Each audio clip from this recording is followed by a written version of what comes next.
नमस्कार. विश्व करिअर अकॅडमीमध्ये आपले स्वागत आहे. आज आपण इयत्ता 10वीतील पहिला चॅप्टर सिमिलॅरिटी म्हणजे समरूपता या चॅप्टरला सुरुवात करत आहोत. यामध्ये पहिला पॉईंट आहे आपला ratio of areas of two triangles. बघा आपण काय इथे दिलेले आहे की ratio of areas of two triangles is equal to the ratio of the product of their bases and corresponding heights. Okay, दोन त्रिकोण दिलेले आहेत, त्रिकोण ए बी सी आणि त्रिकोण पी क्यू आर. त्रिकोण ए बी सीमध्ये ए डी ही लंब आहे बाजू बी सीवर आणि त्रिकोण पी क्यू आरमध्ये पी एस हा लंब आहे बाजू क्यू आरवर. ओके, विशिष्टपणे बघायला गेलं तर पहिला जो त्रिकोण ए बी सी आहे त्याचा आपण काय काढायचा, एरिया काढायचा आहे, कारण आपला हा पॉईंट आहे ratio of areas of two triangles. Okay, मग सुरुवातीला आपण काय करूया की त्रिकोण ए बी सीचा एरिया काढू. Area of triangle A B C is equal to 1/2 multiple base multiple height, म्हणजे मराठीमध्ये 1/2 गुणिले पाया गुणिले उंची.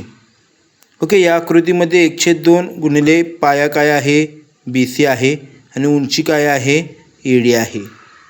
ओके, त्याचप्रमाणे दुसरा मुद्दा आपण दुसरा त्रिकोण दिलेला आहे पी क्यू आर, तो सुद्धा याचप्रमाणे आपण त्याचा एरिया काढू. Okay, area of triangle P Q R. Okay, area of triangle P Q R, area of triangle P Q R is equal to 1/2 base multiple height. Okay, मराठीमध्ये त्रिकोण P Q आरचं क्षेत्रफळ बरोबर 1/2 गुणिले पाया गुणिले उंची. पी क्यू आरमध्ये पाया आहे क्यू आर, ओके, उंची आहे पी एस. आता हे दोन त्रिकोण आपण घेतलेला आहे, याचा रेशो काढायचा आहे. रेशो कसा असतो तर रेशो बरोबर M/N किंवा P/Q या प्रकारे आपण रेशो काढला जातो. आता इथं दोन त्रिकोण दिलेले आहेत, पहिला आहे त्रिकोण ए बी सी, दुसरा आहे त्रिकोण पी क्यू आर. या दोघांचा रेशो काढायचा आहे, म्हणजे area of triangle A B C upon area of triangle P Q R बरोबर.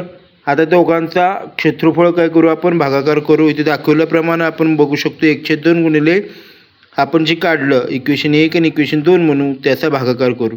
1/2 गुणिले बी सी गुणिले ए डी छेद 1/2 गुणिले क्यू आर गुणिले पी एस. आता 1/2 काय करू शकतो आपण, यामध्ये घालवू शकतो. नीट बघा, हे घालवलेलं आहे. मग उरतं काय फक्त तर त्या दोन त्रिकोणाचा पाया आणि उंची. मग आपण काय म्हणू शकतो, चला बघा, तर आपण याला म्हणू शकतो की hence the ratio of areas of two triangles is equal to the ratio of their product of their bases and corresponding heights. Okay, thank you.